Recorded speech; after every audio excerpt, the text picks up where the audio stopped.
Hey, I'm little. Here I am. Hello, ladies and gentlemen. Welcome to the show. It's your favorite paranormal investigator. My name is Tim Sedano, and of course, the first thing I have to say today is Happy New Year. It's 2026. Can you believe it? And it is essentially the anniversary of my show here on the UPRN, where I got a bigger audience and I have all you wonderful people out there. We're going to have some people joining us in the chat soon. So while things queue up and people join us, and I know I'm suffering from a bit of a food coma still. Believe it or not, food coma. I didn't really drink that much. I just had the celebratory little sip of champagne, and that the rest of that bottle's probably going to go to waste, to be completely honest with you. But case raw, I'm not a big drinker. But excuse me. One of the things I like to do when it is a new year is reflect. I mean, a lot of us do. So this episode is going to have us looking back at the year of paranormal insight to a degree. We're going to examine the four highest rated shows as far as viewership goes. Not necessarily the highest rated shows across the world, but the ones that on my channel, on my personal channel, I saw a large number of viewers and reviewers. Hey, we lost two people. Oh my goodness. Anyway, so with that said, I'm going to knock something over. With that said, let me get that out of the way real quick. Let's talk about the year in review, just briefly. We're going to take a look at four different interviews, and one of them is one of our cases from Scary. And that's going to be the last one. So if you want to watch the one that is truly the one I experienced myself, that's the one you really want to hang out for. But the rest is great. We have Ron Moorhead. We're going to take a look at his stuff. We're going to take a look at listen to the Sierra Sounds one more time. We're going to do little bits and pieces of that interview and just kind of create a general discussion about what was going on there, what Ron's take and or beliefs are. And he's a pretty down to earth guy, believe it or not.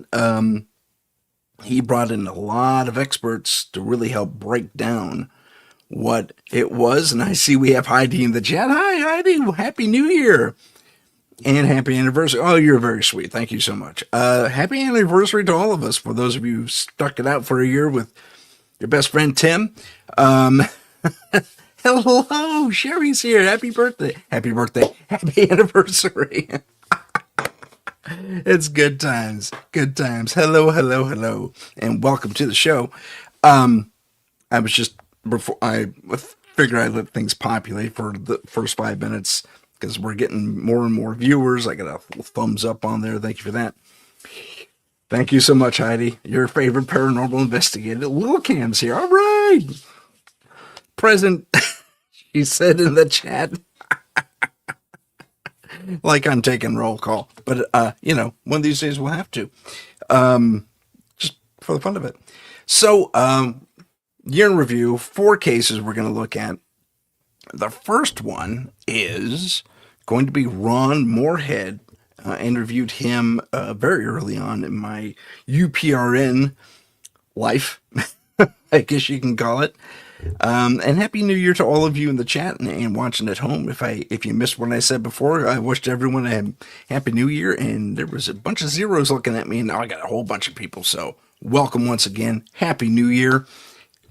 And let's talk about a little bit about Bigfoot. I'm going to put Ron up on the stage here, and I believe I got it all queued up. I should probably make a quick adjustment. So before we look at Ron, let me make a very brief adjustment on my end, just so I can execute this with a little more plum, I guess is the word. It's not the word I was looking for, but you get the general idea.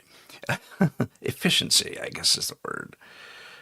So gonna stick that up there. You'll see me looking up from time to time because my preview monitor's up here. Just so you know that I'm not staring off into space and stuff. Okay, I do believe we're ready to go. So, Ron is going to talk to us a little bit about the Bigfoot footage. I'm going to show him a clip of Patty, and we're going to look at his response. And it's really cool. It's really, really, really cool. I love the this is the Patterson Gimlin footage, by the way. So, without further ado, let's. I hate it when that happens. Sorry, there's a little thing on this side of the and it just doesn't want to play. There we go. Well, that's not it either. That'll work. Okay. Hang it. Let's hit play. And I hope you can hear this. I will I may have to dip the mic in a little low so you can hear what's going on. So let's start back in time real quick. I'm going to play a video for us to look at real quick. You probably know this. It's kind of what got everyone's imagination going. This is the Patterson Gimlin film from '67. Yeah, this is the original film. It's been digitized, obviously, but there it is. And we're going to see Patty herself walking across the field in a little bit. In fact, let me get to that right away. In fact, okay, that's the cameraman getting off the horse. That's why it's so rocky. And there she is. And man, does this just spark everyone's imagination when they first saw it. Do you remember seeing this when it was first reported? Oh, we've seen it a little while later when it got popular on this, yeah. Yeah.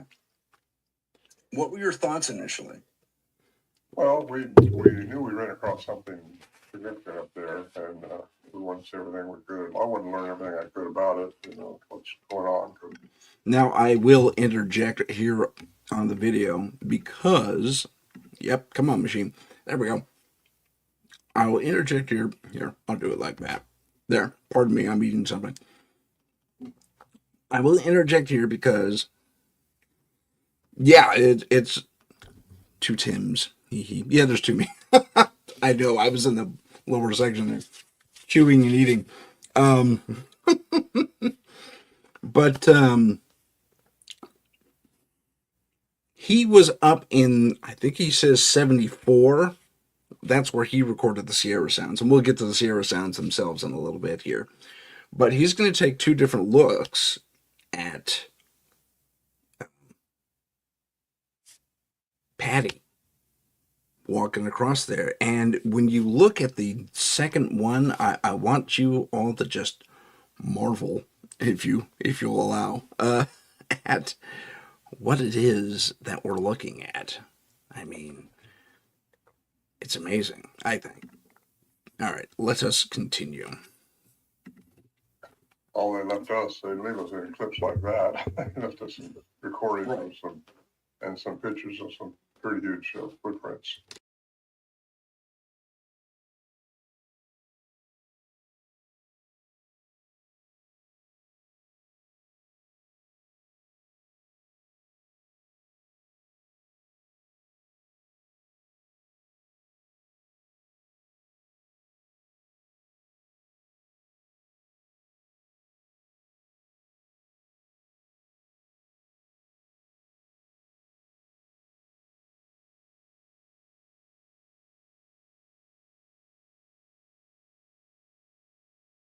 Good job, I think. Isn't it? Not only cleaning up the film, but stabilizing it and making it a little more recognizable.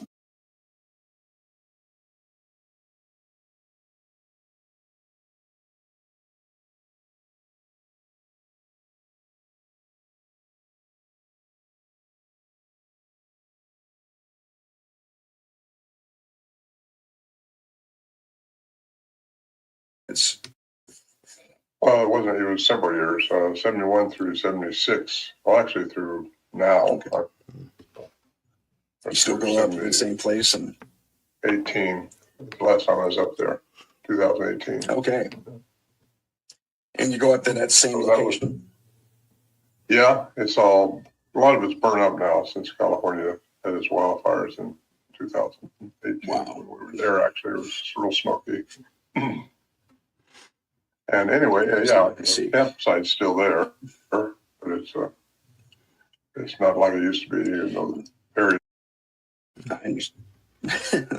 At least the area is still there. Okay, so let me go back to me. Do that.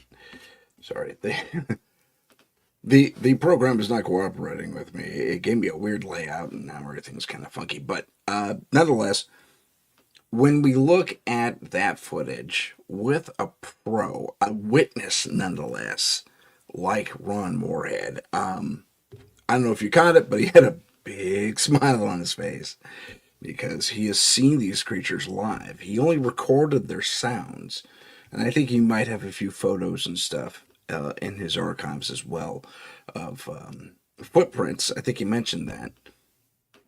But imagine having, he said 71 to 2018 after the fires took out that area. That is amazing. Do you not have, okay, audio's good. Sorry, I hit a weird button on my side. What was I going to say? Yep, I thought it went away. Sorry, I was reading the the thingy over here, chat. But Ron had a big smile on his face, and he's been doing this from 71 to 2018. That's a big span of time. And he's still one of the go-to experts in the field of Bigfoot research. The next clip I'm going to show you, it's a little bit further ahead. P.S. You might see the cassette recorder. That's the cassette recorder type that they use to capture all these wild sounds. So, and it comes in two different bits. So let me fast forward a little bit. And I'm sorry I don't have this better laid out, but here we go. This is more of Ron Moorhead. We're going to play the Sierra Sounds here, unless you want to play them. No, I believe they're not handy for me, but go ahead. Go play something. Tell me what it's about or what it says, and I'll give a little preview if you want me to. Okay, I'm sorry. Well, it's okay. We're just listening, so let me pause for just a moment. Question was? I'm just letting everyone know. Yeah, we had the pause. This is a pre-recording. And now we're back on. So I'm just going to play the Sierra Sounds, but I wanted you, Ron, to maybe talk about it first. Yeah.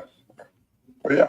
This it's happened mid-1971. Started with me. I was 29 at the time, but it's not like we just went in, recorded, and went out. When you go up there, you have to stay a while because it's such a long distance, and it goes in.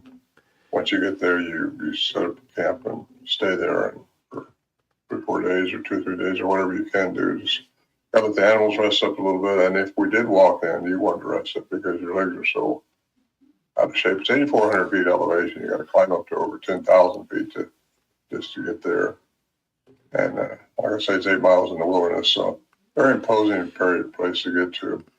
So when we went in with the supplies to last us for a while. Then we actually hauled some barrels in to pack our supplies in. So when we did walk in, we didn't have to carry so much. There were sleeping bags there and reading barrels, bear proof, and food too. Wow. So that's how we could walk in and not have to worry about packing so much because it really works salt out of you when you pack so much on your back.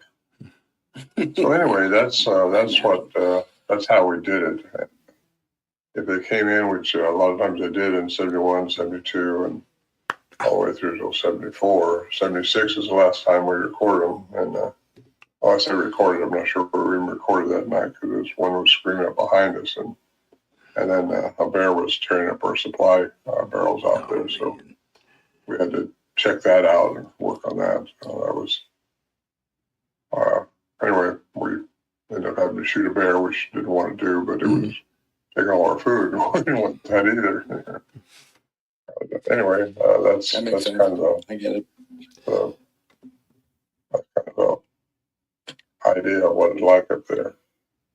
We hauled a stove in too, and then put it together on mules. So it was a good place to go if you want to just relax and hang out.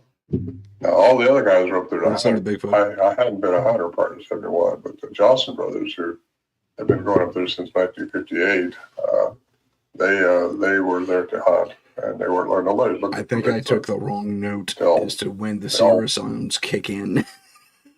So let me fast forward to my next time. Because he's talking, he's still talking. Let me get to 17. I'm a very twitchy, itchy person, aren't I? I'm just realizing that. That's me just listening to him talk. Okay, I think this might be it. I mean, it's more physical description. Well, it was tall. I don't know. You can't tell. They're going so fast. It was tall. Obviously, they get tall when they get older. And this was a male, I'm pretty sure, because it's the one that did the samurai cry that had been coined years ago. Sounded very Asian-like. So anyway, he got down to the other ones, and they started commotioning some more. I think they were concerned about getting too close, or maybe the little one, because there is a little voice that I recorded. We had some little prints up there in the snow. So there was a little one up there, and he was maybe getting too close. I don't know. But there's no danger because we wasn't even wanting to shoot at one. That wasn't even part of our parameters there. We just want to learn more about them and what we're dealing with. Because at first, when we started dealing with them all this time, we thought they were just some kind of ape that hadn't been identified, like so many researchers do now. But they're a lot more than that. A lot more than that. They're like a people, and I think I discovered over the years that they have to have a human component to them. And that's not because of DNA, it's because of the studies we've had done on the sounds, which Dr. Curlin did in 1978, I think it was, maybe somewhere around there. He wrote a paper on it, actually, and presented it to the Anthropology Unknown in British Columbia. And that was pretty unique because it showed it was above the human range, inside the human range, and below the human range. And it represented, the little clip that he studied for this represented an animal compared to the human vocal mechanism. It represented an animal that was over 8 foot tall. So that was good. But it went till the cryptolinguist got a hold of it in 2008.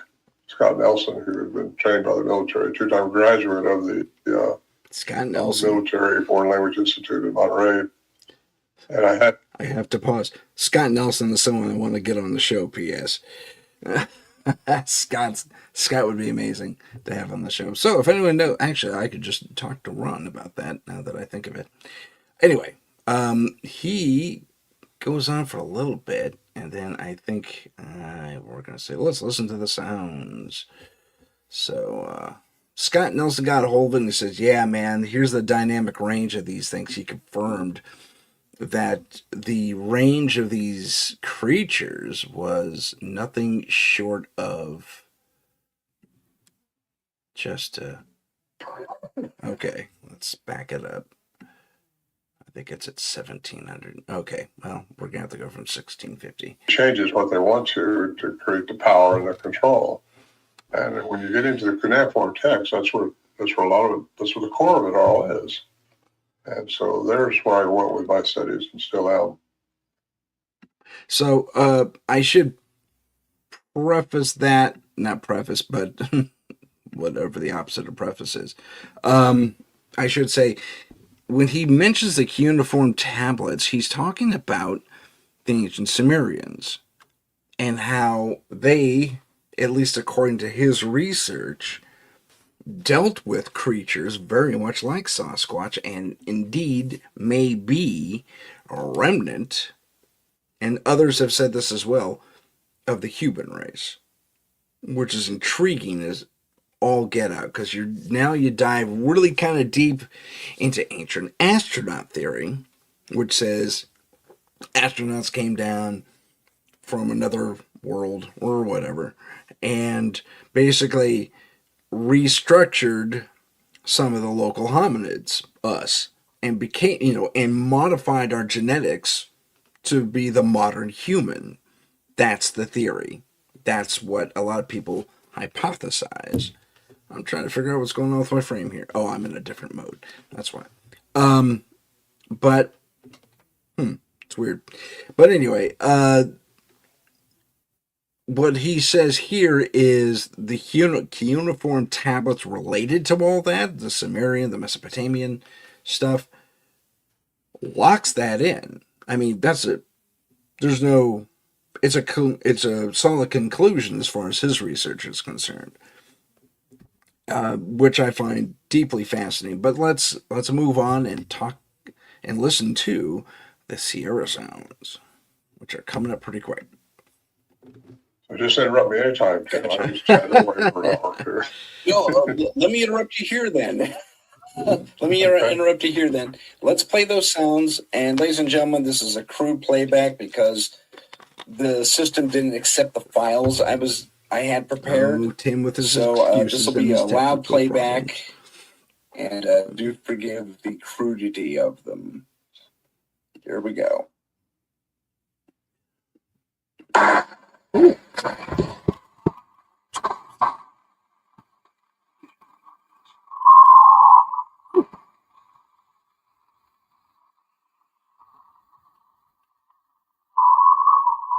It's amazing.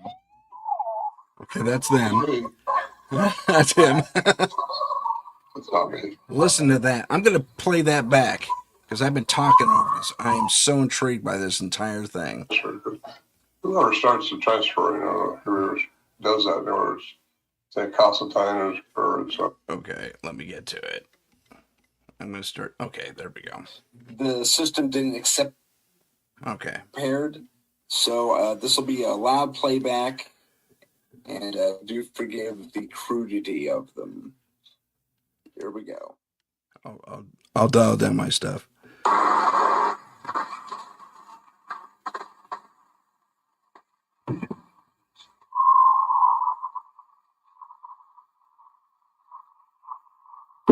Oops.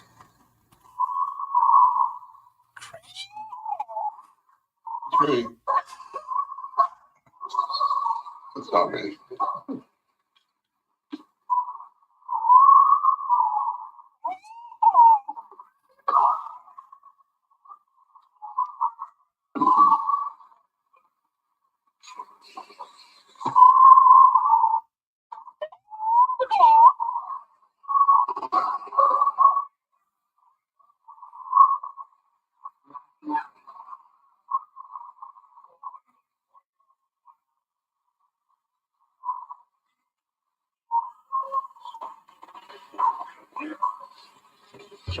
Now, I think we changed to a different recording just now.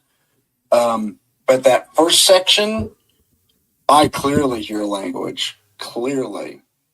It's and given the area, I know you described about where this is, and I have a slide related to that. First, let me show this. Yeah. If it will come up. Nope, that's cassette recorder. There we go. Good times. That's a cassette recorder. There we go. Now, this isn't the best graphic in the world, but this highlights the different Native American languages. And in my research for this particular interview, I think this is roughly where you were. Roughly, my stuff might be off, and I don't know if you can read these. Okay, so this is roughly where you're at, and if you look at the languages, and these are still languages spoken today in the reservations in those areas. We have Paiute chiefly, Miwok, and if you listen to those two languages or examples of those languages, and this is in my own personal research, and your cryptolinguist probably knows way more than I do. In fact, I'm sure he does. It has elements of these two languages and even some Algonquin accents to it.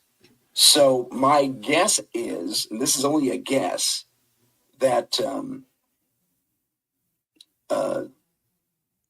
when they heard you, and I'm glad the recording had your voices on there mimicking what you heard, when they heard a human, it sounds to me like they were trying to speak to you guys to one degree or another.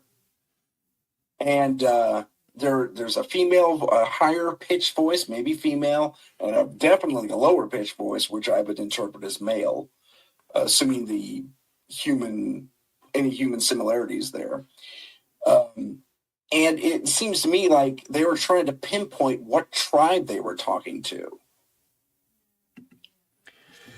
He would go on to say, well, actually, I'll just let him say it. That's my interpretation. I'm not sure if that's the case or not.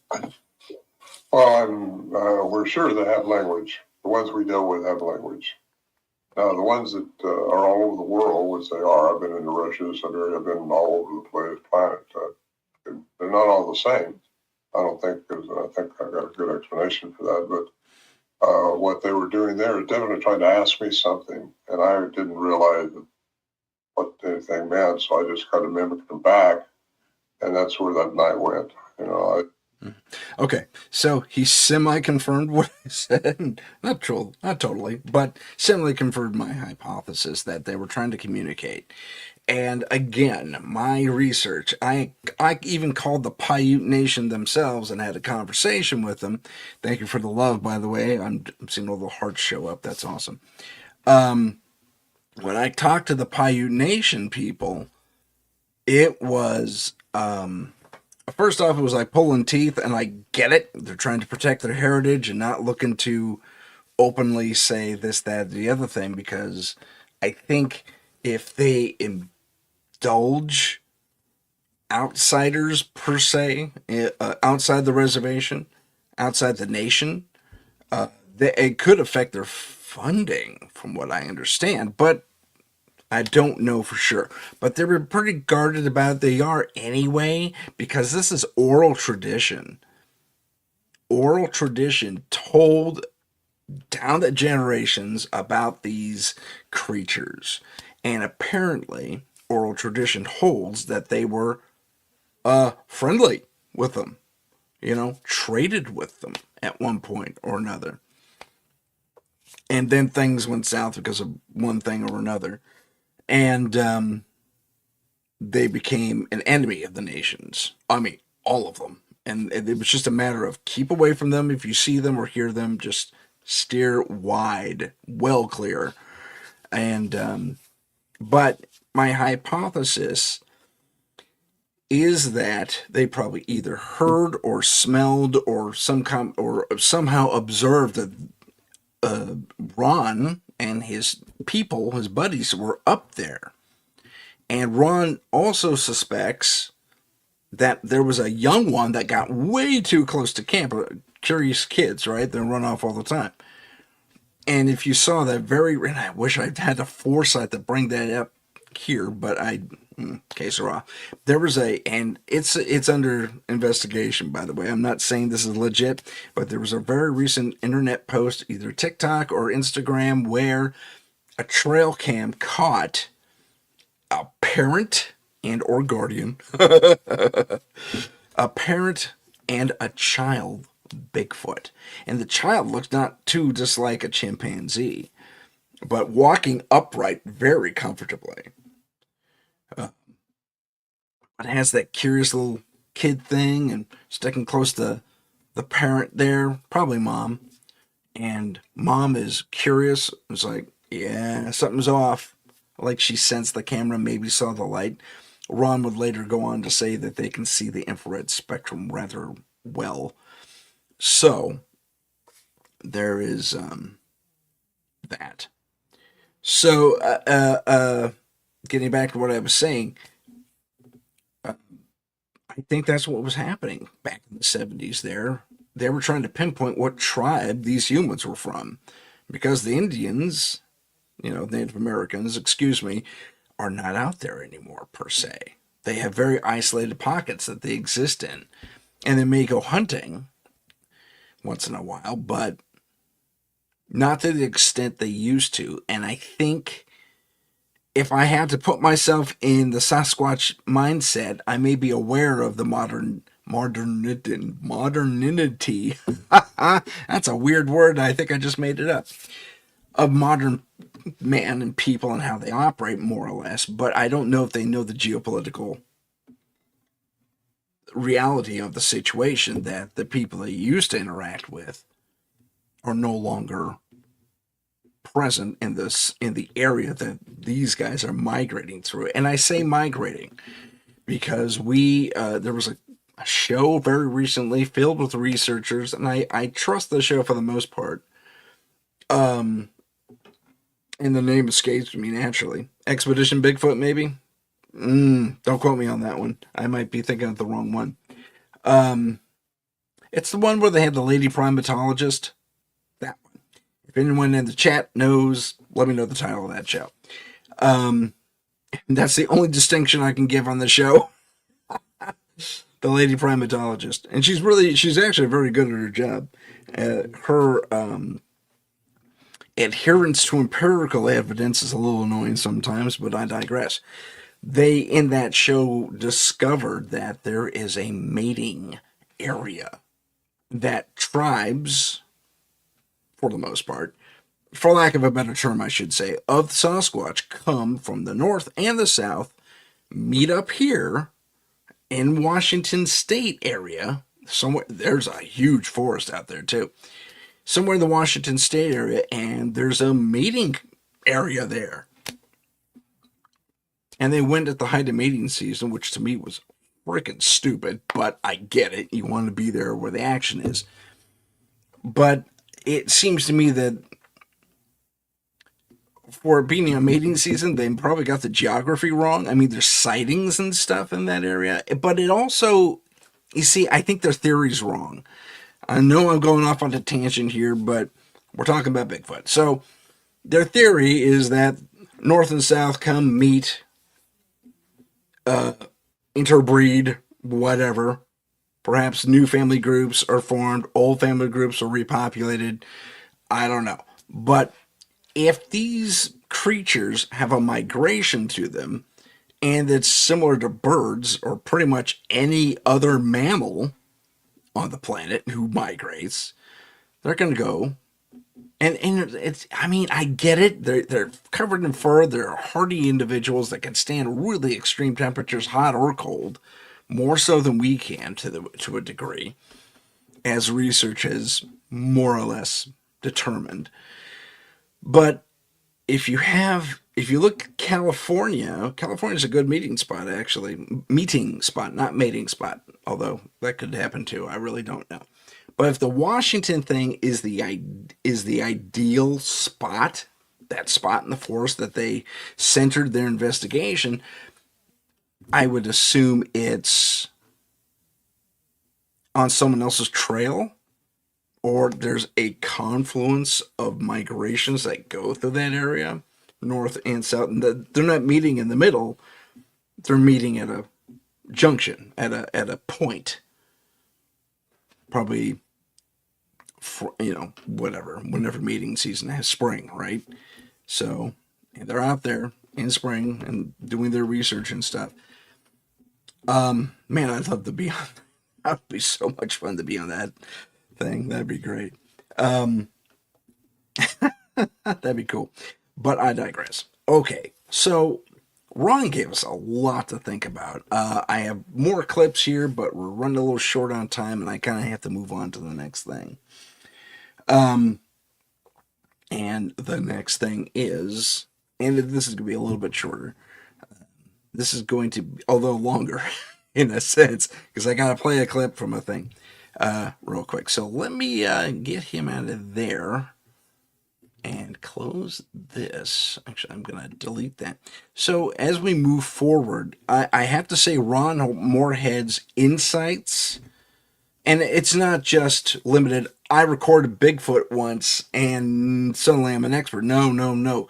He did research. They went up there for, 70, 80, 90, 100, 2000 rather.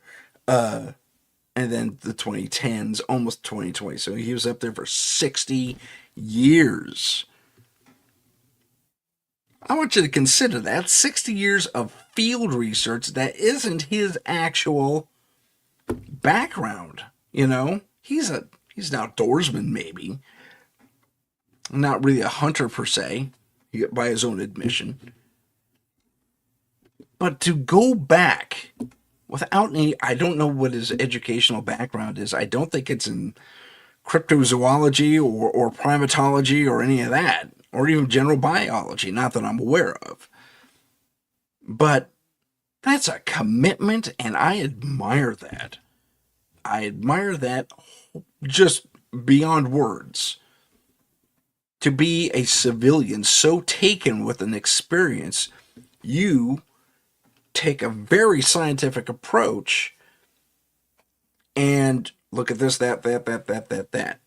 Every aspect, try to dismiss it, can't, and are forced to find the answers that fill in the gaps, the questions you have. And he was saying they were seeing these things up until about 2018 and hearing them and seeing their footprints in the dirt. Brings up an interesting question. I wish I had thought to ask, where does Bigfoot go when there's a forest fire? Probably like any other forest dwelling individual or creature or entity, whatever it is you want to call it, you're going to scatter where things aren't burning. I'm sure they've explored that forest forward, backward, left, right, and center, and have that pretty much on lockdown as far as the geography goes. So let us move on. Quick question out the audience too. Are you hearing double audio when I have my mic on? I don't know because the playback doesn't allow me to hear it. Doesn't that suck? But I got the mic kind of near my computer right now, kind of serving as the conduit, audio conduit, if you will. So let me get our next guest up here, so to speak, and that is Mr. Stephen Bassett. Now, Stephen Bassett was an interesting interview. He is the guy who he's kind of on the less typical spectrum when it comes to disclosure, as he calls it, capital D disclosure. And he calls it that because capital D disclosure is the one where the government's involved and professional witnesses. I guess that's a stupid thing to say, professional witnesses, but witnesses are, documented witnesses are involved, a la, and in the vein of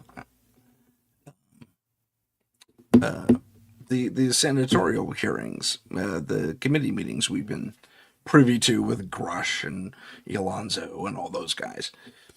And he has an interesting take on how these things are put together, perceived, and all that fun stuff. And when you look at this, you will see that I am blurry as crap because my internet connection was, pretty grody. Probably is now. I don't know. I don't have a way to gauge that. I hope you can all see me okay.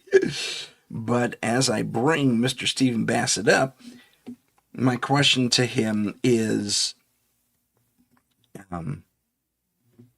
what is this disclosure, about? And this is going to go for almost 10 minutes. So be video good. I'm glad to hear it. Thank you, Heidi. I appreciate that. So this is going to be a little long, but I think it's worthwhile. It would be even more worthwhile if I actually shared the screen. Good times. Okay, so there I am. Like I said, I'm super blurry, but here we go. Stephen Bassett on capital D disclosure. Here we go. Sorry about that. You're back live. Okay. Again, I'll be able to. That's okay. If it happens again, I'll be able to repair it very quickly. And so, he had technical capital D disclosure, starting with a single head of state, was the concept that I have spent 30 years, last 25 years, trying to instill into the discourse. And I think it's worked. I think a lot of people, when they talk about disclosure, they're talking about this formal confirmation event.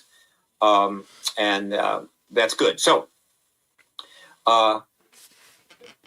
we have been heading towards that for 78 years.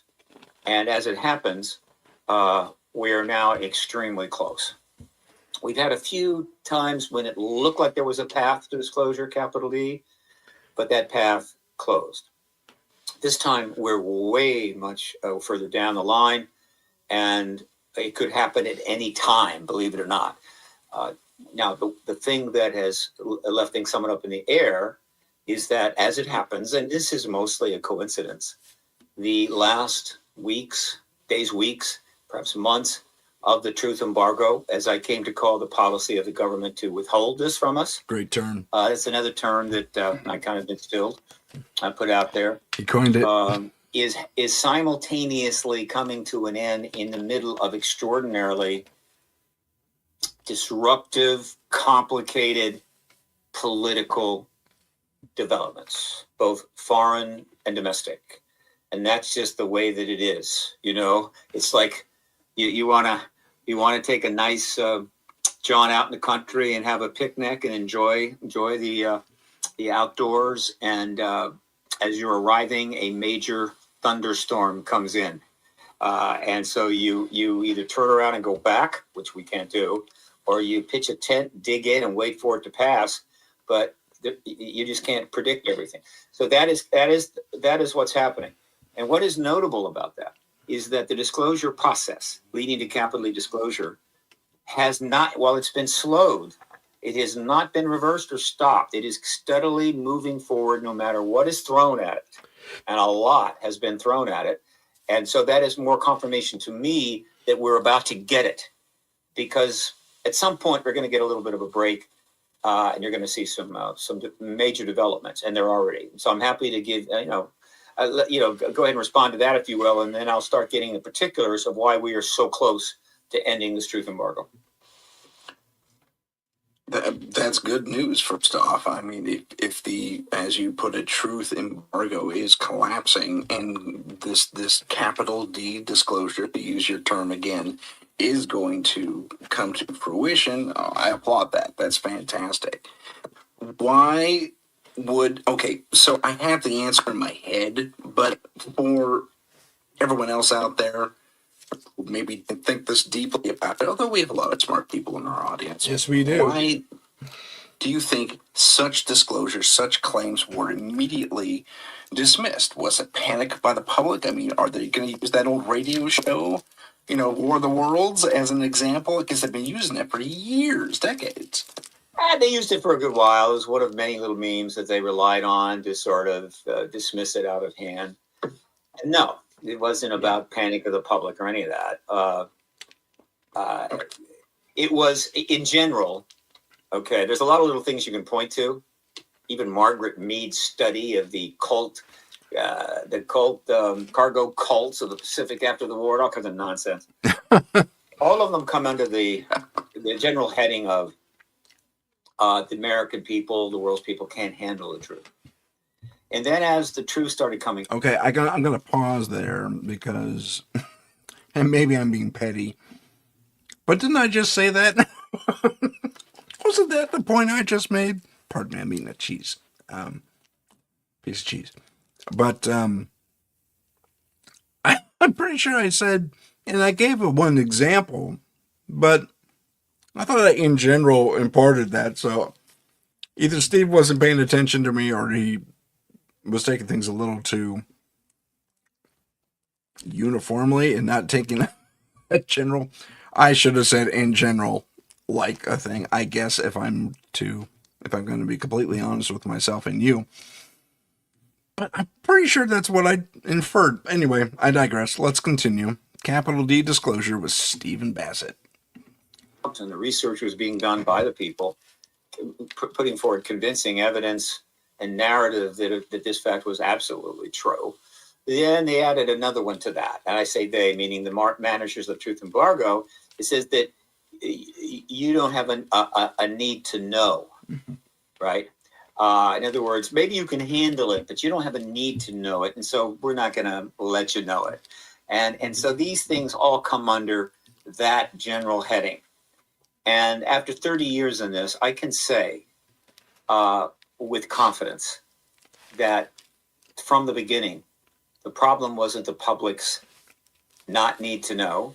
It wasn't the problem the public couldn't handle the truth.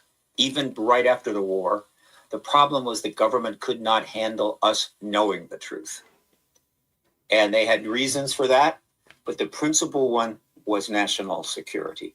So I would add to that as we watch this, in that, oh, come on, machine, there we go, that it wasn't so much that the public couldn't handle the truth, it was that if the public was told the truth, like very much like what's happening right now, we, and I say we in the larger sense of like the planet, those of us in the know and watching all this unfold, because not everyone has the internet available to them, or not to the availability, not to the level we do here in the US or Canada, for example.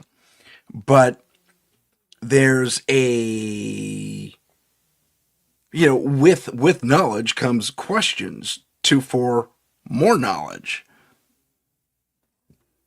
I think that's the point he's kind of getting to, and I think he gets to it eventually. But for me, it felt like that was an unanswered tidbit. It's like, why would they care about us knowing?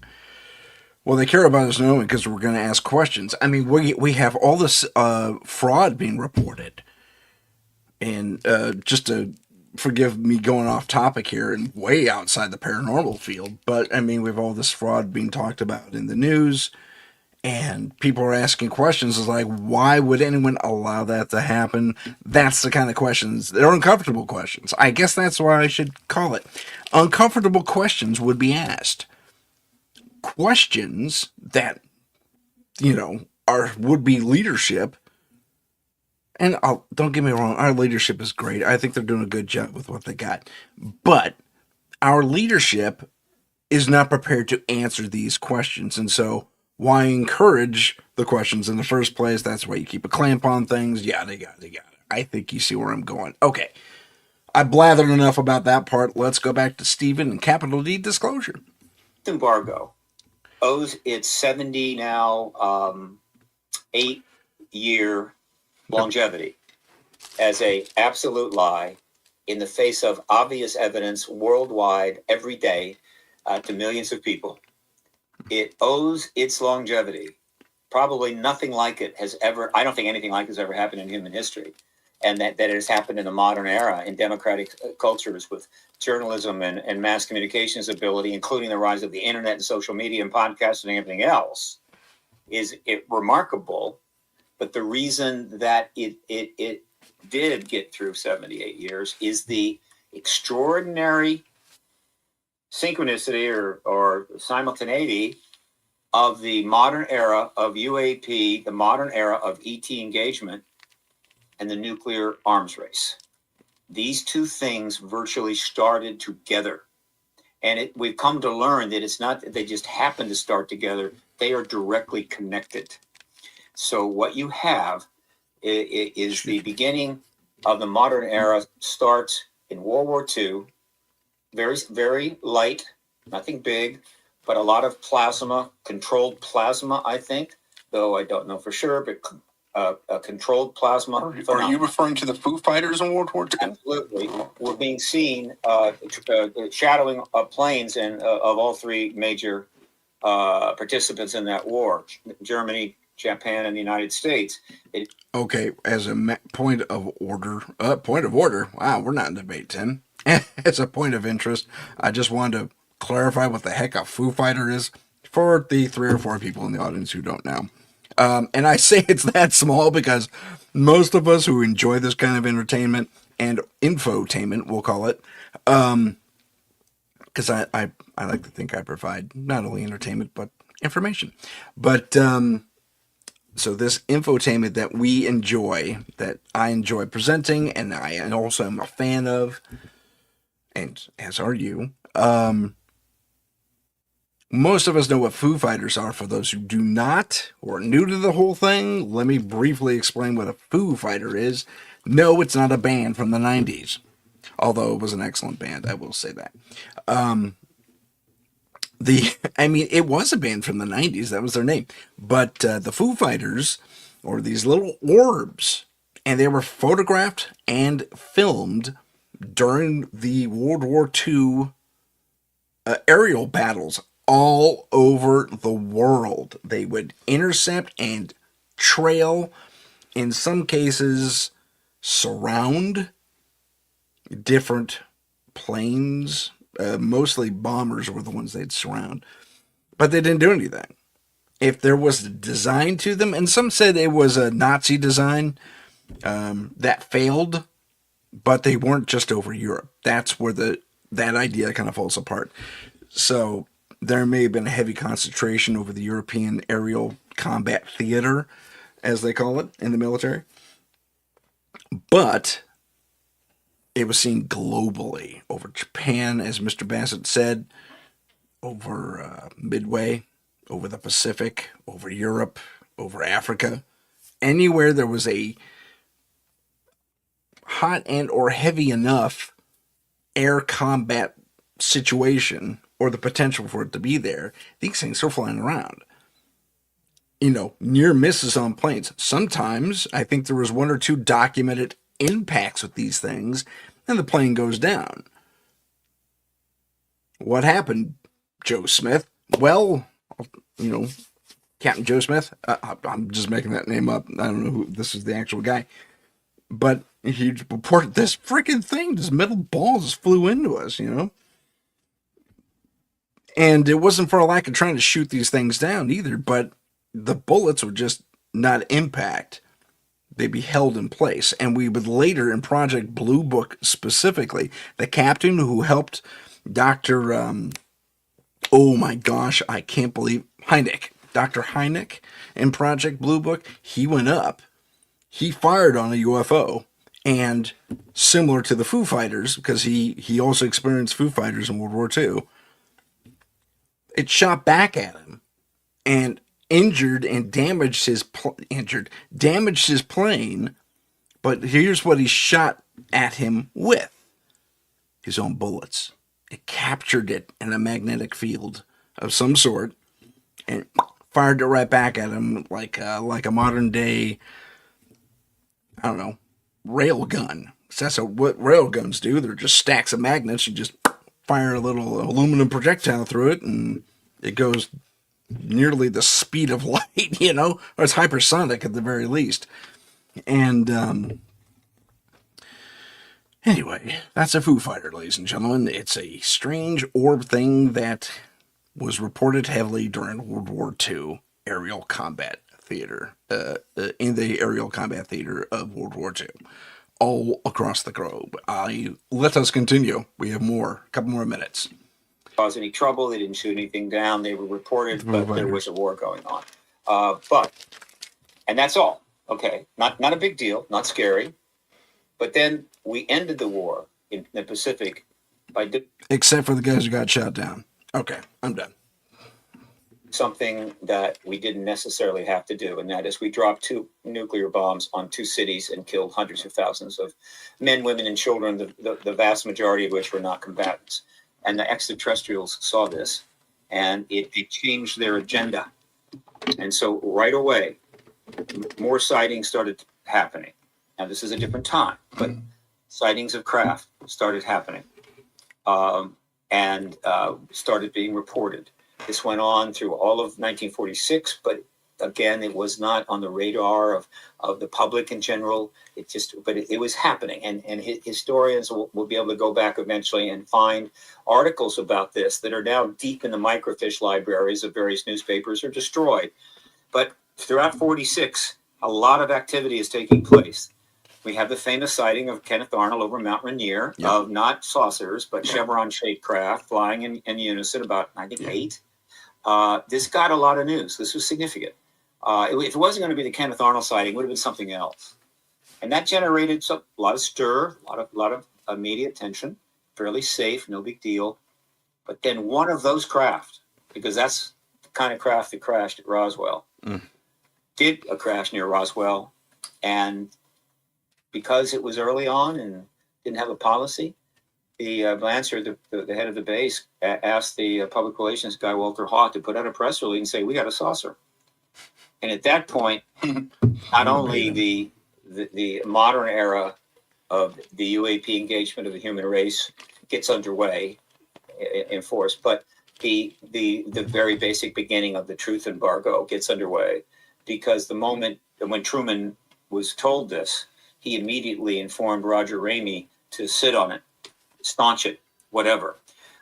He didn't tell him, we must never tell the people about this. I doubt that, but rather we need time to think about this. All right, take that press release back. We need time to think this over. This is kind of a big deal, General Ramey. And Ramey did that. The same day the first press release went out, he holds a press conference and says, no, it's a weather balloon. Wow. Can you imagine? And we went on with Mr. Bassett there for a little bit, but I mean, he goes on to say, without me playing back the entire episode, that our capital D, as he puts it, disclosure and the truth embargo that starts pretty much with Roswell is nothing short of a great wall that went up, just to borrow, I'm kind of paraphrasing, that we have been slowly chipping away at. And there's been no real effort. Wow, Tim. There's been no real effort to rebuild that wall, although there has been something of, well, I guess the best way to put this is it's been speculated. Excuse me. It's been speculated that instead of building up another wall, because we're too informed now, we've asked too many questions, disclosure has gone national, has gone international, because the guys who kept the lid on everything, who had the men in black, the U.S., is suddenly holding hearings. And we're discovering that there is an inner operating mechanism within our government. Very recently, we had Tulsi Gabbard. All right. Head of DHS. No, that's, Homeland Security. I think that's her. I'm drawing a blank. Oh, anyway, head of intelligence. That's what she is. She's head of intelligence. Former military lieutenant colonel, if I'm not mistaken. Had her share of read-ins in the top secret area, made reference openly on mic in her speech very recently about combating the deep state. Her words. P.S. I love my life. I'm not looking to commit suicide, and so there we have it. Just putting that out there. Just to be safe. And it's a sad state of affairs when I have to do that every other show, just because I'm repeating some information. But it still doesn't negate the fact that, yes, we are closer. When I did this interview a year ago with Mr. Bassett, it was just David Grush who came forward. Actually, he was set to come forward and give this testimony, and everyone was waiting on bated breath, because we keep hearing about deep state assassinations or discouragement or something along those lines, whether they're real or fictitious. But I mean, if they're fictitious, there's been a lot of people dropping like flies who Anyway, again, I like my life. I'm not suicidal. Putting it out there. I'm good. So let's examine that a little bit, because we are in a deeper state of disclosure.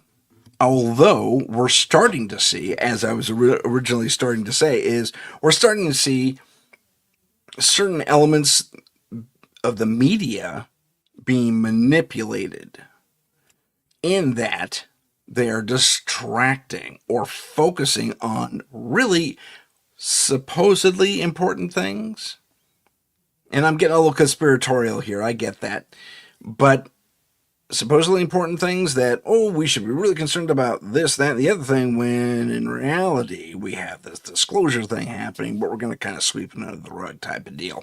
Yeah, sure, you can have your actual sitting senators conduct these interviews, but, no one's really going to watch it because this is happening over here. So, anyway, I think I'm griping now. I'll stop doing that.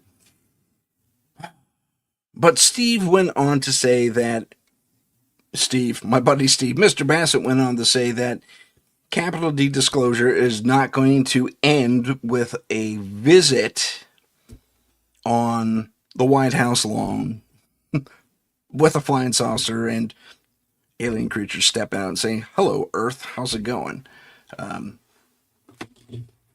Just not going to happen. Maybe back in the 50s, in a cool sci-fi movie or two, it did. Or we just blew it up. I mean, the White House. But I digress. Again, I like my life. I am not suicidal. Tell you what. We've talked about with Mr. Speed. Let me cover one more point with Mr. Bassett. Then we're going to take a quick station identification / commercial break. It's only going to be like 180 seconds. But here's what I have to say about all that. His disclosure methodology is unique because he ultimately says in this interview, and you can watch it for yourself, it's in the archives under the live tab on my channel at YouTube at paranormal_insight. He says that it is going to have to be, and we're kind of leaning toward this, which kudos to him because he got it right. I didn't expect him to get it right, but it'll have to be a series of independent reports that are made public over social media, and we're starting to see that now, where they say, mainstream media is just kind of, I don't know about mainstream media, but the independent guys are getting more and more traction because they're telling more and more truth, getting us more and more legitimate information. At least we hope. You see, you always have that grain of disillusionment, because you can't always trust everything. But it is to say, I will say that most of the independent reporting I tend to trust. And one of these days, I'll put a list together what those sources are, and maybe they'll give me some sponsorship money. That would be fantastic. So it'll come through independent channels. Yes, we'll have the hearings. Yes, we'll have 60-minute specials. But chiefly, it'll be independent news that'll break, if you will, the disclosure story, I guess. So, without further ado, let's take that quick break, and I'll see you all in about 180 seconds. It's not that long. I'll see you in a bit. This is the United Public Radio Network, 107.7 FM in New Orleans and 105.3 in the Gulf Coast. UPRN talkradio.com. Esoteric programming at its finest. Long ago in the ancient world, the Tribus Omnis Lux, later known as the Tridents, were celebrated heroes, defenders of humanity against unspeakable monsters. Today, they continue that sacred duty in secret, hunting the dark evils that lurk just beyond the shadows. They are the Trident of Light.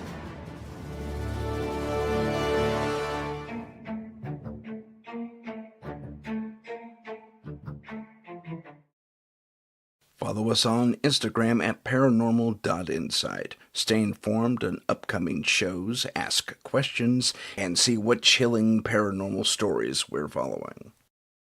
Don't forget to follow us on YouTube at paranormal_insight. Click the live tab to see our latest videos.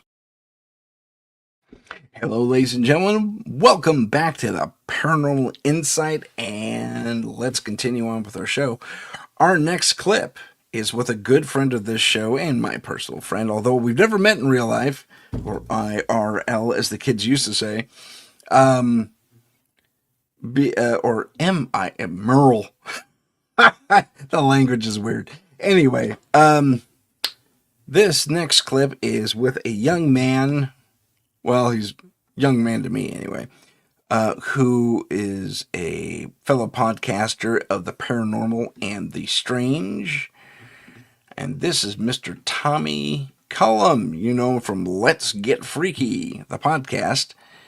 And I have to get to my notes while I call up his, there it is, from his thing. So he has this great, fantastic, if not slightly long-winded recount of something he experienced. And this he is the, and these are in no particular order, these videos, but he is one of the top 4 highly watched videos. And Heidi says, welcome back. Thank you, Heidi. I appreciate that. You too. I'm sorry we had to delay things for 180 seconds, but someone's got to not pay the bills.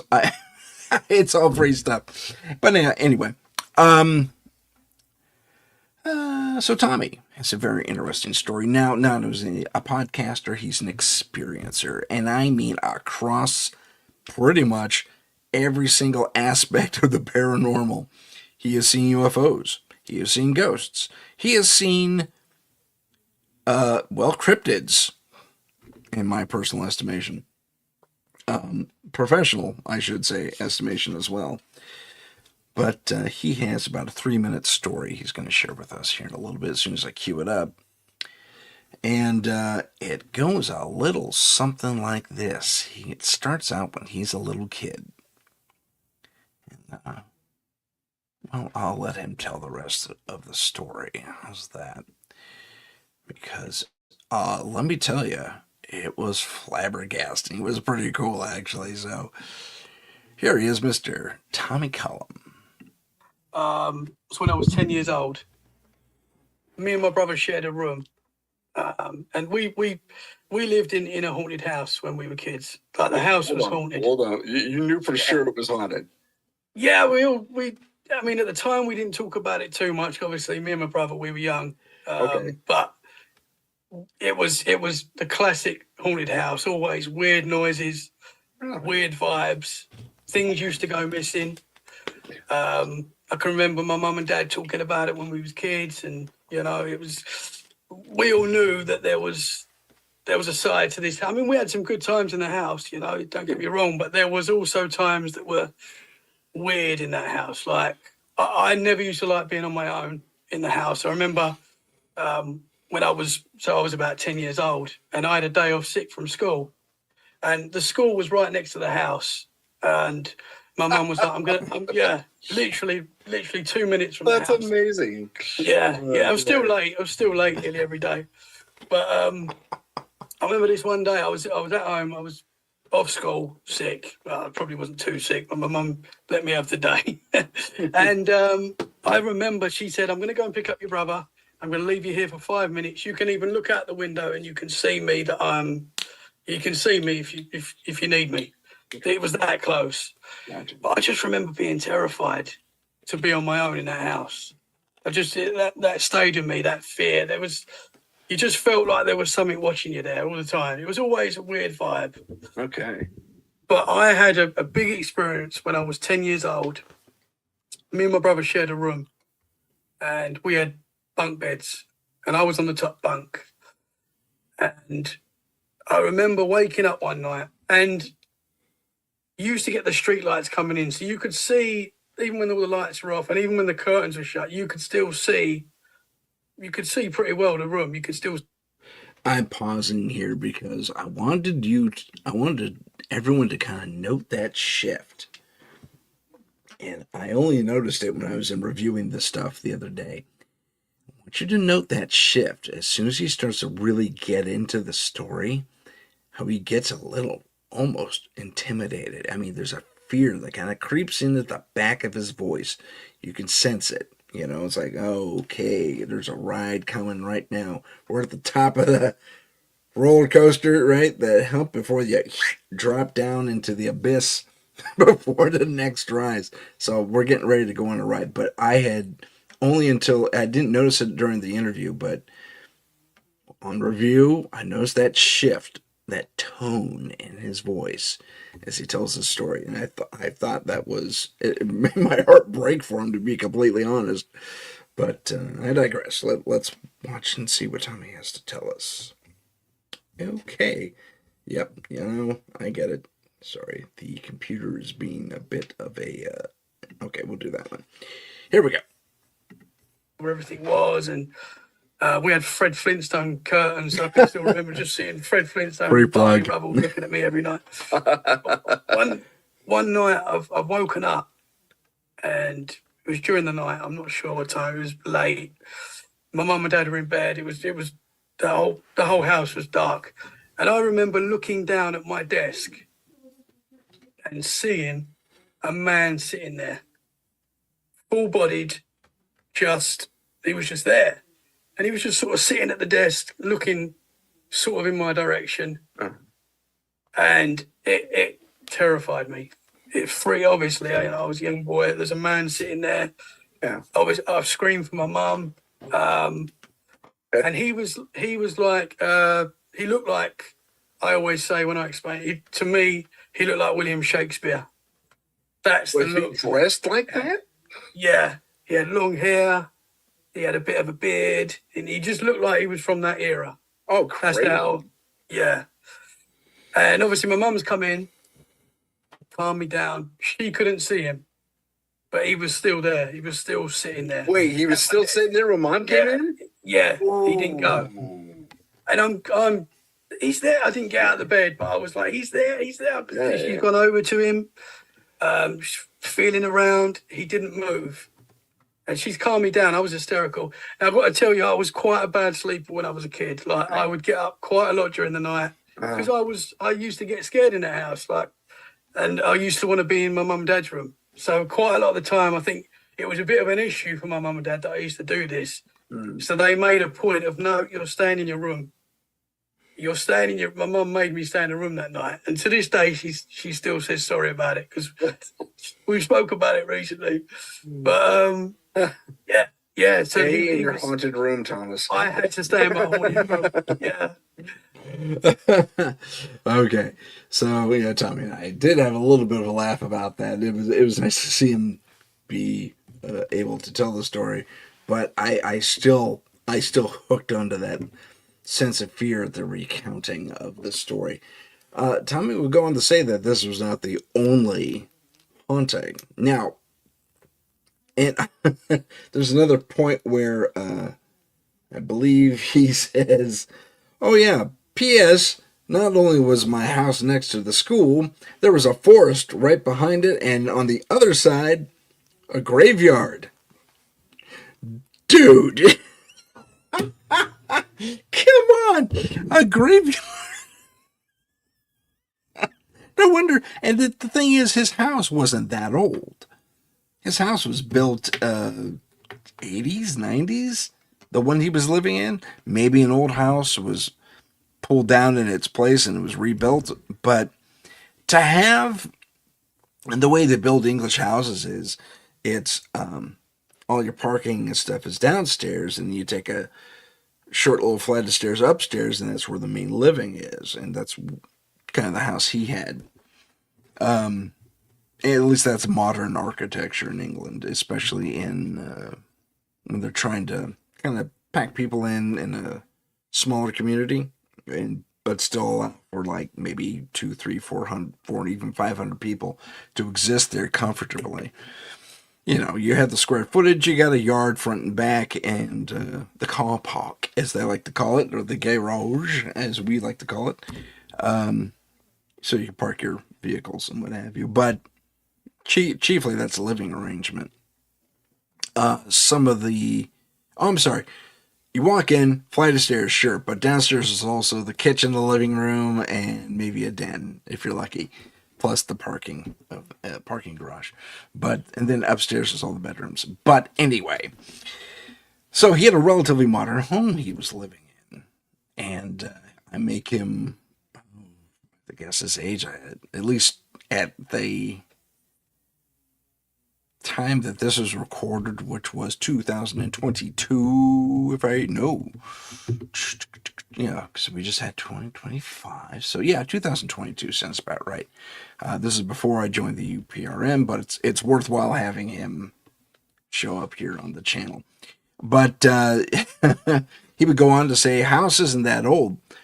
Why was there a 16th century dude there? Well, he did live next door to a graveyard. But the funny thing about that is, from a paranormal investigative perspective, usually when you have a spirit that's fully manifested, they've been there a while, dressing like he could have been a cosplayer, Ren Fair guy, maybe. But there was only one other family that lived in that house before Tommy's family, and the husband passed. We don't know what the husband did. He could have been one of these cosplayer Renaissance fair guys. Don't know. But when one, and P.S. It was a couple that lived there, elderly couple. The husband died in that house. So if you're going to take those two things, my guess is this guy was a big time either actor or just, community actor and just loved doing Shakespeare, or he was a cosplayer, dressed up in the gear a lot to go to these different Renaissance fairs, and always saw himself wearing that stuff, because a lot of spirits have their own identity, their own self-image in their heads. When I die, I'm probably going to look like some cross between Indiana Jones and Tom Selleck. And if I come back as a ghost, they're going to go, what the heck is he wearing? But, that's my self-image. Okay, that's a poor example of a self-image and probably not accurate at all. But, I always emulated those two characters as much as I could. And it was a bit of a detriment over the years, but it was still a lot of fun. So, maybe this individual, this spirit, had that experience, because a lot of people, like I said, you look in the mirror, you take a self-portrait in your brain. That's how you think of yourself. And he thought of himself as a pondering, struggling writer of yesteryear. Like 15th, 16th century yesteryear, Wow. That still is an amazing story. And it's not the only one he had. Remember, I said Tommy saw UFOs and cryptids as well. His UFO story is fantastic. And it's on this interview, but I did not bookmark it because I was running short on time. But I'll tell you the story in brief. He sees, now I think this is part of the Belgian wave, where in Belgium, they were seeing all these triangle craft everywhere. Well, I think it was at university, as he puts it. So something on the order of 15, 20 years ago. Terribly sorry. Talking yawn. I have to talk more so I don't yawn so much. He went to he was at university, and he was visiting home, different house I might add. And as he's walking around, and P.S. the new house is by a forest and not too far from a graveyard. Wow. From a paranormal aspect, no wonder you're seeing stuff, dude. He's just been laced and drowned and submerged in that energy for, well, his entire life. So no wonder he has an interest in it. But it's sorry about that. It's still it's still fascinating to me. But in the second house, he sees a UFO, a triangle part, and I think it was part of the Belgian wave, a triangle UFO rather, and it flies over. He takes pictures with it with a cell phone. Not the greatest imagery in the world, but nonetheless, he goes for it. And the cell phone doesn't work. It goes and then dies in his hand. And then he says the triangle kind of turned toward him, or it put a point toward him, and then bam, rockets away. Really cool, rather classic sighting, but that was interesting. Oh, and he also said he had missing time, I believe, which is typical of an abduction scenario. So not only seeing ghosts when he was a kid, he was apparently an abductee. That's a bit more of a cliff note of that, not a cliff note, but a note, a margin note to take that he could possibly be an abductee, lifelong abductee. And then there's the cryptid stuff. Wow. I mean, I wish I had it queued up. Unfortunately, I don't. But the story is something like this. He works nights. And when I say nights, he gets off work at 1 a.m. And his work isn't too far from where he lives currently in his own place, which, yep, you guessed it, it's by a forest and not too far from a graveyard. Not too far from a graveyard, in case I over or underpronunciated that. Tommy has the weirdest. Anyway, sorry, that just cracks me up. I mean, not that it's funny, that's just weird that time and time again, either his parents or he, and I think even like his family, it's a weird little thing. They all live pretty close to the forest. They all live pretty close to a graveyard, and well, at least in Tommy's case, his work or wherever it is he has to go, school when he was a little kid, and now work is maybe 3 or 4 blocks away from his house. Convenient. He doesn't need a car that much. So he's walking home one night, and he sees this elderly lady sitting at a bus stop. And she's she sees him, or he sees her. I beg your pardon. Sorry about that. Well, he sees her just kind of toddle to the bench and sit there for a bit. And I'll give you a rough perspective. So he's walking down the street. He's pretty far away. Maybe, I think he said 100 meters, which is roughly a football field, roughly. And away from this woman. And he's getting progressively closer because that's the direction of his house. And she's sitting there, and she's got her little bag in her hands. I think that's what he said. Or he had her hand. She had her hands gathered in front of her. I think he did this motion, like. So my instinct was she had a handbag of some sort, one of those larger ones. And then she kind of looks at him like this. It's like, what the heck are you doing out here? Well, he kind of just keeps walking and kind of keeps a peripheral eye on her. And she kind of follows him for a little bit. And then she gets up, toddles around the back end of, it's one of those sit-down bus stops that has a cover over it, like I think they call it a bonnet, but don't quote me on that. But protect you from the elements and stuff like that if it gets too bad. She walks behind there. As Tommy is almost in line with this bus stop. He's still got to go around the corner. And he says, well, that's weird. I mean, was she afraid of me? What's going on? I mean, Tommy's not a rough-looking dude. He looks like, look at that smile. I'll show you this guy again. Look at this smile. That's a happy-go-lucky dude. I mean, beard or no, that's a happy individual right there. He's not too threatening at all. I mean, nice guy, right? So, who knows? but she seems to be a little intimidated, goes behind the bus stop and kind of hides from him. So he keeps looking and he slows it down just a little because suddenly she's just not coming up from behind there. Okay. And mind you, this is 1:30 in the morning.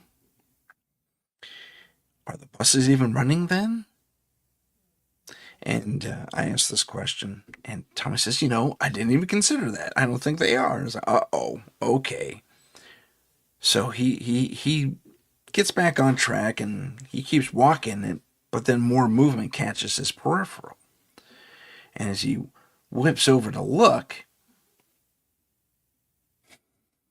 a fox trots out, looks at him very similarly, on all fours now, cocks its head like the old lady did, and then proceeds forward and then kind of trots a little bit faster into the nearby forested area.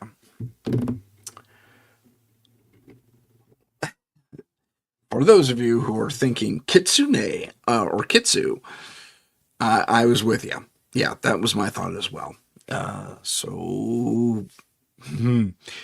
Shapeshifter at the minimum, kitsune at the max, and or vice versa, perhaps. But that's a fascinating experience, and the thing is, it happened inside of 60 seconds. All this, so there's not a lot of detail to go on. And he goes on to say that, yeah, I kept looking for her, but you know what I kept seeing? The fox. The fox, same coloring, same pattern on the fur would show up all the time across the street, looking at him, puzzling over him. It's like, oh, dude, walk away. Just ignore the fox lady. Okay? The kitsu, you do not want to get a kitsu or a kitsune's attention. And the funny thing is, we've talked about the paranormal M theory, my paranormal M theory, that a lot of things are related and are more global than perhaps even we like to admit or know anything about. I'm sorry, I just realized I've been broadcasting rather dim on this whole time. But anyway, so if there are kitsu in China and kitsune in Japan, relatively close land masses, I grant you, but I know the Irish Celtic, and the Scot Celtic have legends of similar shapeshifters. I don't remember what they're called specifically, but they land in the general category of the Fae and Fae folk and all that fun stuff. I'm not saying it is, but I'm not saying it isn't. So that is something to ponder, consider, what have you. Interesting stuff. So Tommy is just a great guest, and again, one of our more highly watched shows over the years. This next person you're probably gonna know quite well, and I'm ending with her only because there is a great deal to go over and recount and to comment on. And I'm inviting, yes, Heidi, I couldn't agree more. Tommy is amazing. And hey, I'm looking at the wrong piece of paper. So, yeah, okay. So first off, I'm going to show you a piece of footage. Now, this piece of footage is from our case number 1601. Yes, we've been in business that long that we have a case number of 1601. Been doing it a while. It's fascinating stuff. So let me call that up. And in case 1601, we had the very, very, very unique opportunity to be part of an investigation where Let me get there. Let's see. Second showing. There it is. Okay.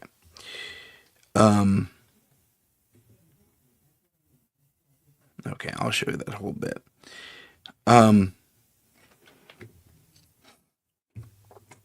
We have a poltergeist. One of the few I've actually investigated, but this is, I think, my third. JJ's fifth or sixth or umpteenth, I'm sure, but she was a little more comfortable with the happenings. I was a little more academic about it on the case on the day, but it was still basically a paranormal investigation, any basic paranormal investigation. So as we get into this, the first thing we're going to see is the footage that I was sent by the client, and it's, to say the least, fascinating. And it's not a lot. It doesn't like show a portal into another world or something like that, but let's get it up there and so you can see for yourself. Okay, so we're mid transition here on the thing, and I'll let it play. I'll just see if I can manipulate it a little bit. There we go. Okay, so I got a text, and this is one of the video files that was attached. We're going to try this again, ladies and gentlemen. It should go up. You'll watch the foil move, and then blap, there goes the spatula, which is cool. So I'm going to back that up for everybody because I got to show you this in slow-mo. Okay, so the foil peels back, right? But it doesn't peel back. I re-examined this when I was putting this together. Watch the foil move and then blap. Yeah, there. I know what I said. But let me show you that again. It actually is just a spatula being brought out from underneath the foil. And the foil's loosely on there, I grant you. But look at how it moves. Blap. Zip. It takes the foil with it. See, my initial understanding was it just peeled back. It didn't. The spatula actually, like, escapes, for lack of a better term, escapes the enchilada tray, and there we have it. Okay, let us resume. Blap, there goes the spatula, which is cool. So, that's pretty funny. But, I mean, and then the chair also moved. But when we get a call, a case, typically, it's a Q&A. But since this is over text almost exclusively, I guess she communicates better in that way versus talking on the phone. That's fine. I conducted, we got some information about what's going on, how long it's been happening. We got the 2 examples of what they're experiencing. And that's just the physical stuff. Ladies and gentlemen, it's your... Are you having fun over there? So I'm trying to join the chat, and it's making me do all these crazy login things. Let me skip ahead a little bit. So we had a little bit of fun with all that fun stuff. We had some technical issues, but it was about here that we jump into JJ's. Check that. I'm in the wrong spot.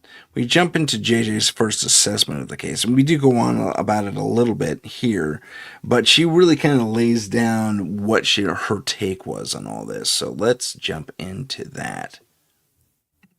Yeah, so we hit all of those, and then we went over by the people. Okay, by all of those, she means all the hot spots that the clients told us about. Just I got in a little early on this, and then we talked to the people. And that was interesting because my first assessments, which I had told you, is this is more the inhabitant related versus property. And it definitely was the case.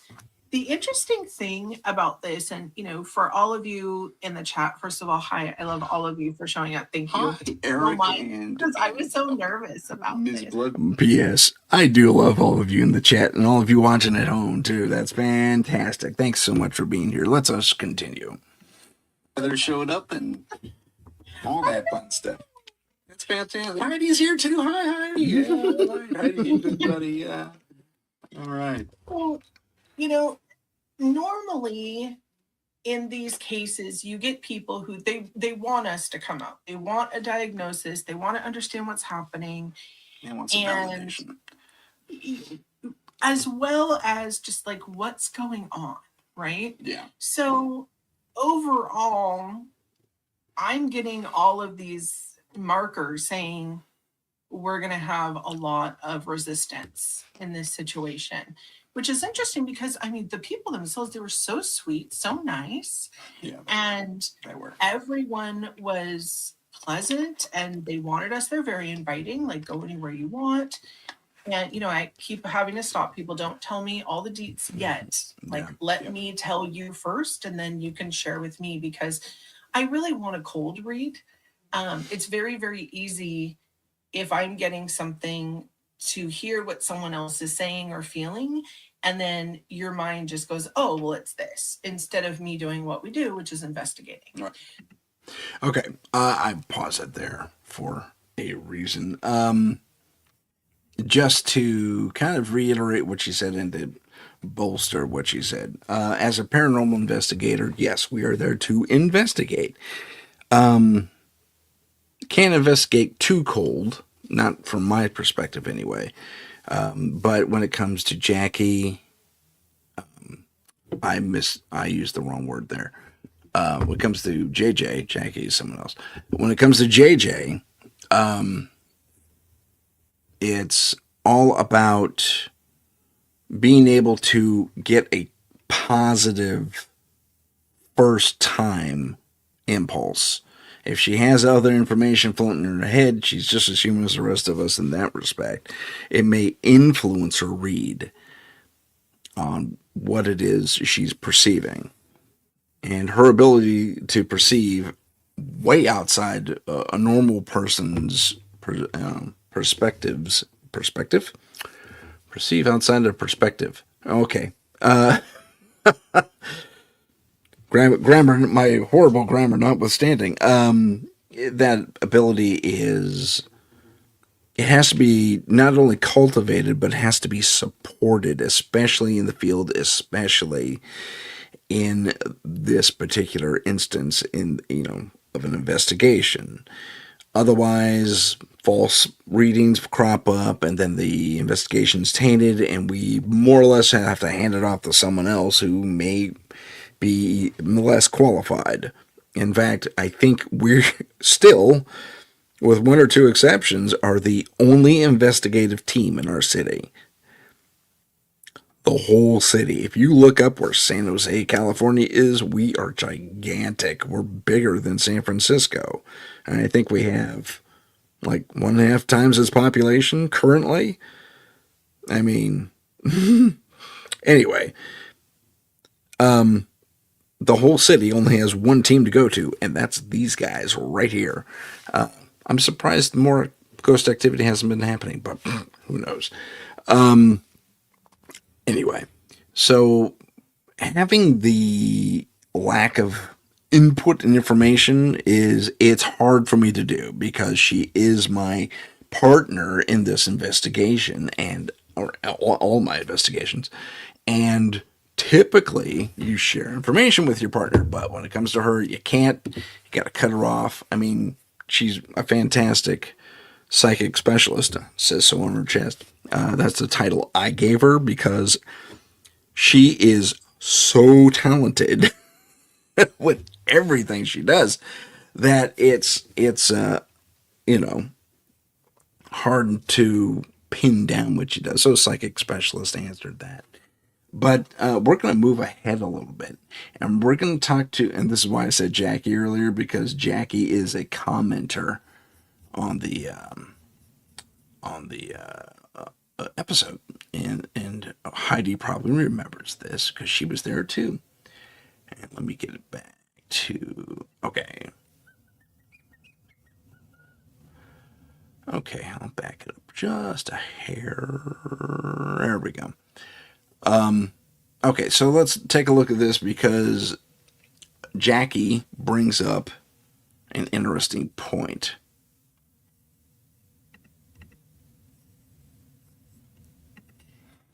I want to bring up Jackie's comment here, and she says how interesting it is that energies change between the inside and the outside. And that's very true. We found that to be the case forever, really, since we started doing this. So, yeah, the energies shift radically. And I think there's something to be said for kind of grounding outside as you're being outside. I think that has something to do with it. What do you think? Let me add real quick that there was, and Jackie's the person, JJ's the, okay, JJ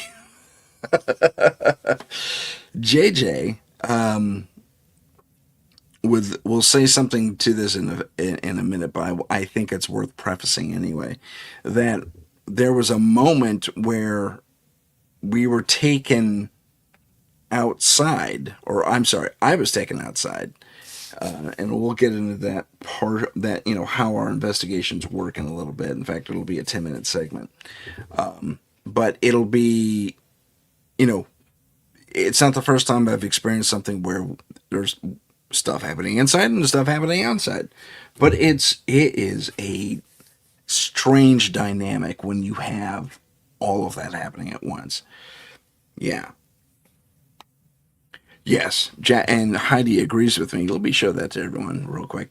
Heidi agrees with me that she has seen this for herself, and that's exactly what we experience, and we talk about it here. So, well, I guess I'll shut up and let JJ and I talk from the past. Yes, right. And also inside, it didn't matter how many lamps you put on, this place is just dark. It's small, the way that it's situated. It has a lot of shadows. It's interesting. So when we got outside, it was still semi-daylight. I have to add one thing. And we'll talk about this briefly, but it's an interesting point to make because I think there were more energies in confluence there. Confluence. We'll use that for now, because this space that we were in, one family lived in one half of a longer structure. There was another family the front half of this thing. So basically, it was a single-story duplex. But originally, it was a farmhand bunkhouse built in 1948. Okay, so that's at least 24 guys crammed into this, what?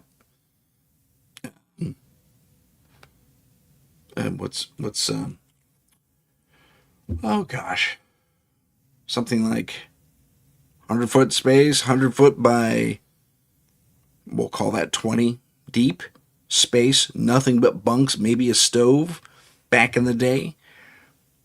So I think there's something to be said there. And we're also going to talk about a farmhand ghost we saw. So again, let me just hit play and shut up. But it's interesting to note that it was a bunkhouse. Oh, hit play, Tim. And it was like the light, how the light changes everything. You can see all of a sudden. And all of a sudden, no one was freaking out. There's not something lurking in a shadow because there were no shadows. Yeah. So great point, Jackie. Thank you. Yeah, excellent point. Okay, so what we typically do is we do a tech through. So JJ has this little EMF detector / radiation detector, and we went through all the hotspots in the house, and we found that we're living in, and I don't know who coined the phrase. It could have been Jason Hawes. I'm not sure. but it's a fear box. So all this EMF was running into this house that was built in 1948, and apparently they never updated wiring. So you have uninsulated wiring in almost 100-year-old house almost, and burning, especially the fuse box. I mean, it was bleeding through the walls. This orb of EMF that was pretty toxic.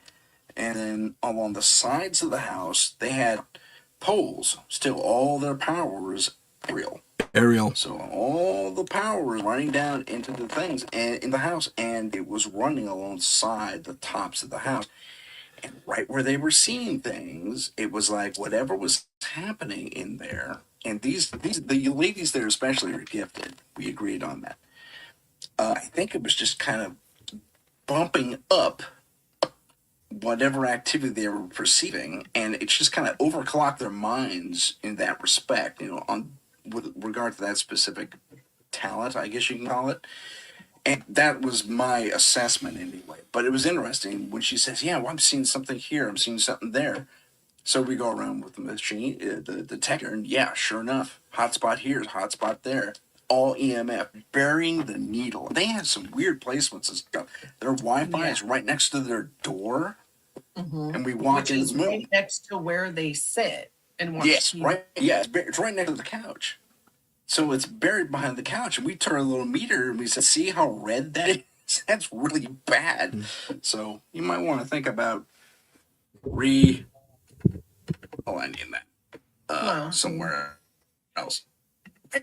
I pause there because actually I won't pause there. Let's just keep rolling. Store. I mean, they can't do too much about the wiring. At least like a rewire the house. True, but if you think about But it, that's electrical EMF like that is a very easy way, just like water, for energy to come through and manifest, which is and why they have a they were creek getting. running right by them. I mean, they were getting So- inundated by all kinds of energy. But that's why Oh, everything literally. was so visible there. I mean, I was seeing, there was a lot. There were some parts of this that I'm going to dance around just to kind of keep their anonymity, but I had received information when we were inside the house that there was a family member who had an attachment. Right. And and that said attachment was a generational attachment. So it got passed down. And that it wasn't passed down to them because this family member was still alive, but that this thing was trying to and was coming around when this very specific person would show up.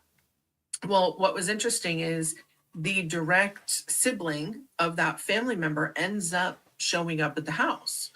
And so he pops in and he's like, "Hey, here you have a question." I said, "Yeah, was so-and-so troubled?" And I got that far. And the response was, "Oh my God, their entire life, like psychiatrist after psychiatrist." And I said, "Well, what about your grandmother taking them to like a healer?" And they said, "Yeah, they were taken multiple times."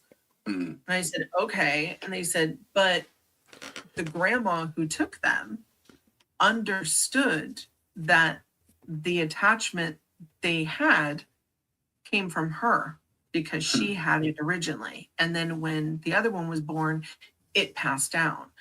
But what ended up happening is this person with the attachment likes it and has really leaned into just being a really mean, awful personality, apparently. They have redeeming qualities, but everyone I talked to who knew this person was like, yeah, like they're known for being a major bleep word.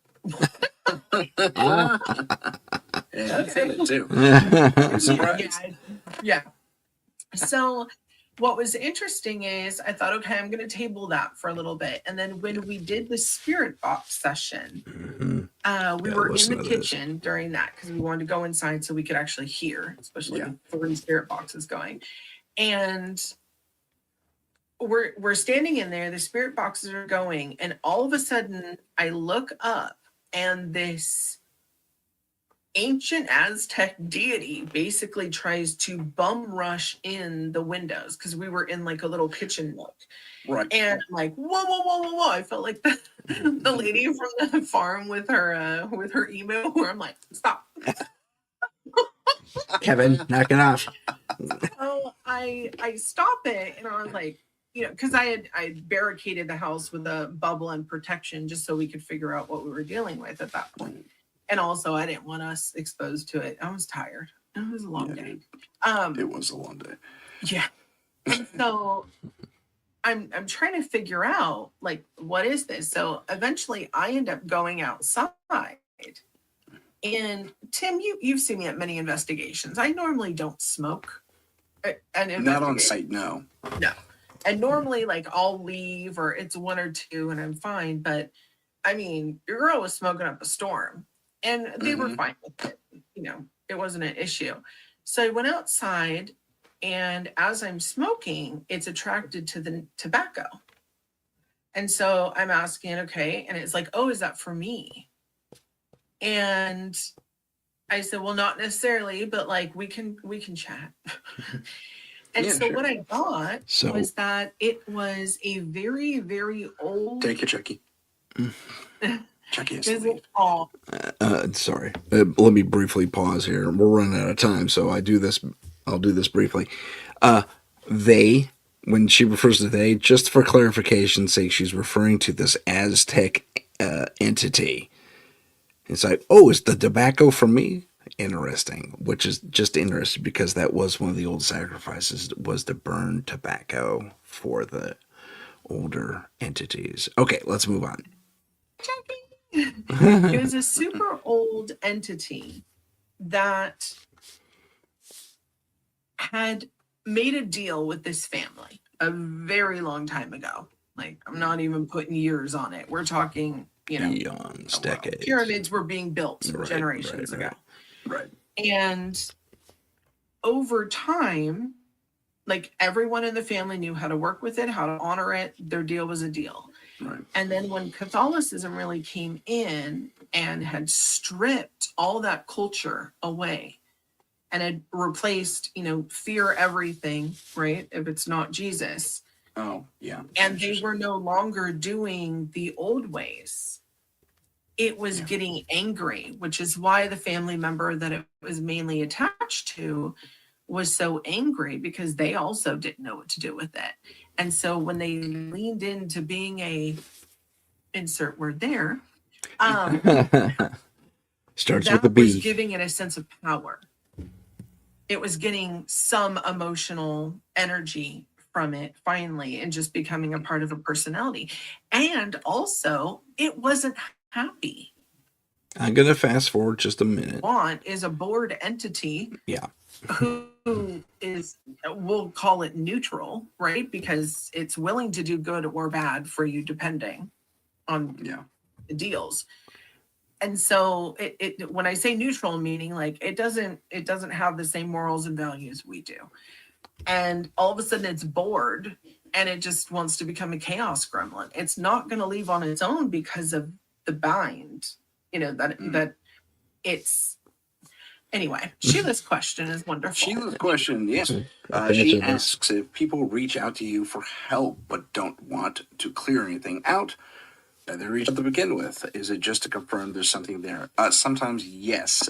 Most times they do call us for help. I mean, to get rid of this stuff, and that's because of JJ, we are able to do that. And I've told the story on my show several times how she was on her first night there. We threw her into the deep end and she kicked some serious butt, spiritually speaking, of course.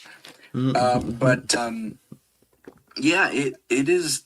Validation is certainly a part of it. Some people do stop there, but most people want it gone. But JJ's analysis rang pretty true. They weren't ready to have all that gone because there's already some other issues happening with them that are going to just exacerbate, and they have to kind of get their ducks in a row before anything can really be done to alleviate them of the spiritual attachment. So, okay, so that brings up a very, very good point. As long-winded as all that was, and I apologize. First, let me say a little something to Heidi because she shared this with us, and I can't read it because I hit the wrong button. There we go. I've wondered about old fuse boxes and energies conduct through that. I've been in Kansas, in rural Kansas, and had an old fuse box, and the house was super active. Yeah, I mean, yeah, that's very true. That's exactly right. That's why some of the aerial, the old power coming through the telephone poles, like the aerials, not the aerials, aerials are antennas. But they're coming in on telephone poles. You'll actually really kind of ramp up the available EMF that spirits tend to like to interact with and use as a, for lack of a better term, power source. So that's also, and not entirely, but it's also why more modern buildings, houses, stuff like that have more updated power systems and fuse boxes and the like are less susceptible to hauntings because the wiring's already shielded. Everything's almost digital, so you can't haunt through zeros and ones necessarily. But I mean, it's been done, but it's not always the case. In fact, rarely is it the case through the digital means. But if you have proper wiring and your wiring comes from the ground, there's the rub, grounded already, believe it or not. So whether it was intentional or unintentional or just to make a skyline in a neighborhood look better, we may never know. There has always been suspicion that a lot of this would be gentrification, where you actually remodel the street and take down the telephone poles or power poles and underground all your stuff, is intentional on a more spiritual level, believe it or not, versus a matter of convenience. Things to consider. One thing we did take away from this case that I kind of want to touch on briefly before we get out of here on this lovely New Year's Day, on the first day of 2026, is that when we do an investigation and we run into these roadblocks, it's a matter of communication. Sorry, I don't think you can hear me that well. It's a matter of communication. Wow, I'm too hot. There we go. Check. There we go. It's a matter of communication with the client. Now, in this case, the clients within the house stopped communicating with us, or they kept insisting that a single thing was happening over and over again when, thank you for the audio check, Heidi, we told them, listen, this is how you stop that. But they seem to be wanting more attention, I guess is the word. It's not like I'm not going to do a live investigation. I mean, maybe later down the line we could pull off something like that, but we're going to go to like Waverly Place, not someone's private residence. Waverly Place. P.S. If anyone's out there and wants scary paranormal to come to Waverly Place and do an investigation, we're willing. Just putting that out there. But yeah, not all the time, but most times, if it's a matter of if we didn't have this ancient entity that, thank God, JJ was able to detect and interact with and get a sense of what was really happening, we probably would have cleansed it. And guess what would have happened? Things would have been calm for 2 or 3 weeks, maybe, and then everything would have ramped right back up. So it's a matter of doing certain ritualistic things, even though you might be Catholic or Christian or stuff like that. Your ancestry matters. And you have to take that into consideration when you say, get rid of this for me. And when we tell you to do stuff, as JJ did with these clients, you have to follow through, no matter how uncomfortable it might be. Ladies and gentlemen, my name is Tim Sedano. This is Paranormal Insight. If the finger works, there it is. And that is all the time we have for today. I want to thank you all for joining me. I want to wish you all a wonderful new year, and we'll see you next week on Paranormal Insight. If you have a paranormal experience that you would like to discuss on the show, please email us at paranormal.insight.podcast@gmail.com. That's paranormal.insight.podcast@gmail.com.